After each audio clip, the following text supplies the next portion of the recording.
So, ladies and gentlemen, the Freedom Convoy is shaping up to be one of the biggest mechanized demonstrations and protests, and it may break records for being the biggest convoy. And I just wanted to say how grateful I am. My aunt is there in Ottawa, and I've seen the videos, and it truly is something. So this is an address by Ezra Levant that I wanted to comment on. I just don't have very many words. I can talk about how they're trying to demonize them. I could talk about the contrast between the media apparatus in Canada and the rest of the world, which I've seen as almost encouragement as the world returns to sanity. It's very tough being a total political outsider in Canada. You don't really have a voice. If you're slightly to the right of, Aaron O'Toole, you really don't have very much hope in anything because the state ideology is against you. The basic assumption of what we've been told it means to be a Canadian, which is to mean nothing at all, because to be a Canadian is to be anything. There is no such thing as a identity. It's really tough. But this week, I can say with pride that I am proud to be a Canadian. And I've never said that before. And nothing may come of this. This whole thing may be memory hold, it may be buried. But for this one moment, I can say that something good can happen. Even if it's just symbolic. And, I remember back in the day, despite all of his flaws and despite him being, a normie con, or him being whatever you want to say, a gatekeeper, having various behind-the-scenes issues with people. Back in the day, I remember when I was younger, Ezra Levant, he truly was, if you were someone vaguely to the right in Canada, he truly was a hero in the 2010s because he stood up against the human rights commissions, quote unquote, and he really stood up to them and he embarrassed them because he had the audacity to publish the, what's the guy's name? Kurt Vestergaard, his cartoons in his paper, his now defunct Western Standard. And I remember watching that footage. I remember that interview where they played it on, I grew up watching the Michael Corrin show, believe it or not, because nowadays Corrin is just such a gutless sellout. And maybe one day I'll talk about him, but I prefer not to because it's too painful. Because I literally watched his show religiously, and he's someone I despise deeply for making such a dramatic 180 in such a short span of time. But Ezra Levant stayed true, I think, and I think, this convoy probably wouldn't have happened without Rebel Media. So despite all of their flaws and despite, unleashing a cadre of quite odious celebs upon the world, not to name names, I think that this is truly Ezra's moment in some ways. And it's not his moment, but it's a moment for all Canadians who don't go along with the consensus thinking, who are tired and who are fed up, especially the past 2 years, where someone like me who, for my own reasons, not going along with this sort of, let's call it sacrament biomedical ideology. It's been tough. It's like you feel like you're a leper, literally, in your own country. But I think that in some ways, this is a sign of things changing, that maybe there can be room for a recognition of a different side of Canadiana, that maybe there could be the hope of forming a lasting identity. And from that, truly an organic politics of the right perhaps can grow. But who knows, right? I mean, they may crush this. They may psyop this into oblivion. This may amount to nothing materially, but we'll see what happens. So here's the clip. It is cold today, almost as cold as Justin Trudeau's heart. And he does have a very extremely cold heart. And on behalf of Rebel News, I salute you, and I say keep speaking truth to power. But I want to tell you what excites me the most about this crowd.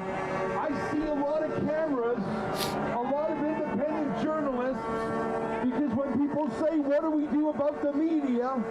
I say you become the media. That's what And that's another big thing, is that I cannot express this enough. Apart from maybe the National Post, but they have, a number of odious actors, and it's never been the same since, Conrad Black owned it. Apart from the National Post, apart from certain elements of Sun Media and the radio, and of course, apart from Rebel News, there really is no outlet for the political right in Canada. I mean, in America, even though they're like controlled opposition, even though they really have just one good show, and the one, the guy, Fox News is like the biggest cable news show in all of America, even though, yeah, of course they're probably controlled up, and Tucker is really the only good guy, but still in Canada, there is no genuine voice of the political right apart from, weirdo bloggers like me or like Rebel Media, so. the media acts like a party. The media party. It's a subsidiary of the Liberal Party. So you've got to tell the story yourself. Yeah, the state, especially the state-run CBC, has always been in the pocket of the Liberal Party. There's been a long history with that. Testify to what they saw, because there's two competing narratives. The government says you're racist. The government says you're sexist. Yeah. The government says you're violent. In the meantime, I've never seen a more diverse group of Canadians. You know what the shame of it is? Is that that's how you know it's a sham. That's how you know what they're trying to tell us about the convoy is the most disingenuous and cretinous slander against good people. Because coming together to protest the most burdensome, insane, and malicious, I would say, interventions into the lives of ordinary people that make no sense, and especially for the past few months, with a certain strain of the Chinese succulent dish, if you know what I mean. This is the real quote-unquote multiculturalism of just, I see Quebec flags, I see people of different races, I see people with different identities coming together to take a symbolic stand with a very easily recognizable symbol of the working class together. That is what the multiculturalism, that the Canadian state ideology, because you have to realize multiculturalism is a state ideology in Canada. A purposeful, nihilitive lack of an identity has been the norm since Trudeau's daddy Pierre. And this is the real expression of a genuine multicultural understanding. But no, they're evil. They're all of the whatever isms and ists they can throw at you. So that's Far from violence, people want to not be violated anymore. Justin Trudeau says you're extreme, but he's the one who has violated our civil rights. He says you're a fringe. Well, that's a pretty bloody big fringe. Let me close by saying this. Someone asked me this morning, what's the point? What's going to happen? Why did we all gather in Ottawa? Is he going to listen? Is he going to resign?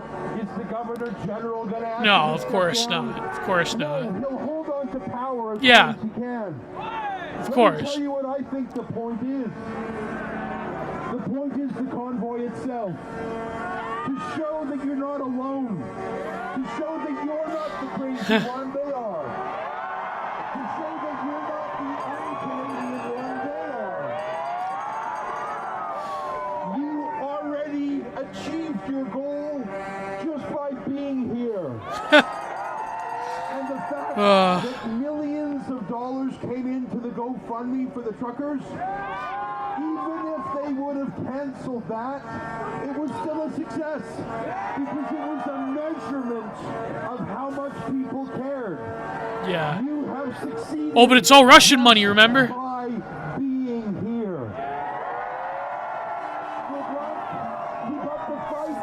Congratulations to the organizers, but really, it was millions of Canadians along the way in the convoy and watching today from home. Tell them what happened. Tell them what happened. Tell them what you saw, because they will not hear the truth from anyone else. Keep up the fight, everybody. Keep fighting for freedom. Now, I just want to reiterate what Ezra said, the importance of that, of finally being able to come out of the shadows, of finally never having to whisper and hush to people that you only trust, to finally express who you are, to express your ideas in earnest.